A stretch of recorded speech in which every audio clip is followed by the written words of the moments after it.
After surviving his first shipwreck, Chris Neely, Tom Hanks, finds himself stranded on another island. This time he's missing a leg, but has gained an unwelcome companion, Randy Boy, Alan, Owen Wilson, a relentlessly optimistic fellow castaway. Together they must survive, escape, and not drive each other completely insane.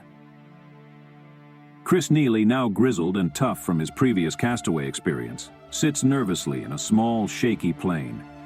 His eyes scan the horizon as he adjusts his prosthetic leg. Suddenly, the plane jolts violently and the pilot announces they are going down. Chris's face drops in disbelief as chaos swirls outside the window. Chris washes ashore, covered in seaweed, alive but missing his prosthetic leg. Limping toward the tree line, he hears a voice in the distance. Randy Allen, an overly energetic and clueless survivor, greets him excitedly. Chris, less than thrilled by Randy's presence, trudges toward the makeshift campsite they established together. That night, as Chris attempts to whittle a wooden leg, Randy babbles on about survival techniques he's learned from YouTube. He suggests they need a mascot for morale, mentioning Chris's previous volleyball companion, Wilson. Chris, frustrated, insists he needs a way off the island, not a mascot. The next day, Randy chatters about building a raft, while Chris limps beside him, visibly irritated. When Randy excitedly proposes naming the raft the Freedom Floater, Chris sighs and questions Randy's sense of reality.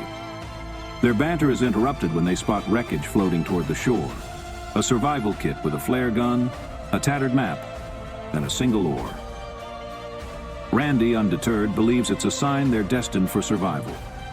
Later, exhausted by Randy's endless optimism, Chris glares at the fire, muttering sarcastic remarks. A rustling in the bushes interrupts their moment of peace, leading them to arm themselves with makeshift weapons, a sharp stick for Chris and a coconut for Randy. A monkey leaps out, and Randy's clumsy attempt to fend it off only adds to Chris's frustration. Days pass as they fall into a routine. Despite Chris's ongoing irritation, Randy's optimism never wavers. Randy proudly presents coconuts for a meal, and Chris, on the verge of a breakdown, admits he can't take much more of Randy's company. Weeks later, the pair manage to build a flimsy raft, which Randy paints with a smiley face. As they prepare to set sail, Randy insists they make a great team despite Chris's grumbling. They push the raft into the water, ready for their second attempt at escaping the island.